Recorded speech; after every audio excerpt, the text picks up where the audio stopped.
അപ്പൊ ഇന്നൊരു ഷവർമ പിടിച്ചു തുടങ്ങിയാലോ? ശരിക്ക് ഈ ഷവർമ പറഞ്ഞാൽ ഒരു ഹെൽത്തി ഐറ്റം തന്നെയല്ലേ?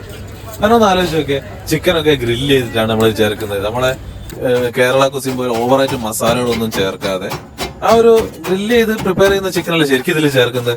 അതുകൂടാതെ ധാരാളം വെജിറ്റബിൾസ് കുക്ക് ചെയ്യാതെ തന്നെ നമ്മളിതിൽ ചേർക്കുന്നുണ്ട്. ഇപ്പൊ തന്നെ കാബേജ് അങ്ങനത്തെ സാധനങ്ങൾ, കക്കി അങ്ങനത്തെ സാധനങ്ങൾ ചേർക്കുന്നുണ്ട്. ഇത് വേറെ എവിടെ? നമ്മുടെ കോഴിക്കോട് ജില്ലയിൽ കക്കോടി ഒരു ഫേമസ് ബേക്കറി ഉണ്ട്.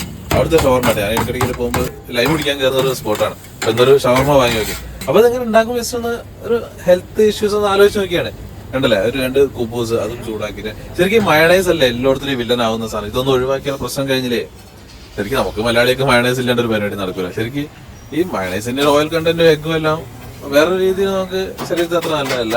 പിന്നെ അത് പഴയതാകുമ്പോൾ അതിന്റെ ഇഷ്യൂസ്. അപ്പൊ ശരിക്കും അത് ഒഴിവാക്കിയാൽ ഈ ഷവർമ എന്ന് പറയുന്നത് ഏറ്റവും നല്ലൊരു ഹെൽത്തി ഫുഡ് അല്ലേ, ഒരു ഫുൾ മീൽ അല്ലേ ശരിക്കും. അപ്പൊ ഞാൻ തോന്നിയതാണ്. നിങ്ങളുടെ അഭിപ്രായങ്ങൾ നിങ്ങളൊന്ന് പങ്കുവെക്കാണല്ലേ. വളരെ ഉപ്പിലിട്ട ഐറ്റംസും എല്ലാം കൂടി ആയിട്ട് ശരിക്കും നല്ലൊരു സാധനം തന്നെയല്ലേ ഷവർമ. അതൊരു വില്ലനായി മാറി അല്ലേ? അപ്പൊ അങ്ങനത്തെ കാര്യങ്ങളിൽ നിങ്ങളുടെ അഭിപ്രായങ്ങൾ ഒന്ന് കമന്റ് ചെയ്യും. ഞാനത് അങ്ങോട്ട് തീർക്കട്ടെ. നല്ലൊരു ലൈമും കിട്ടിട്ടുള്ള ലൈമും ഒരു പ്ലേറ്റ് ഷവർമയും. അപ്പൊ ശരി, അടുത്ത വീഡിയോ കാണുന്നവരെ ബൈ.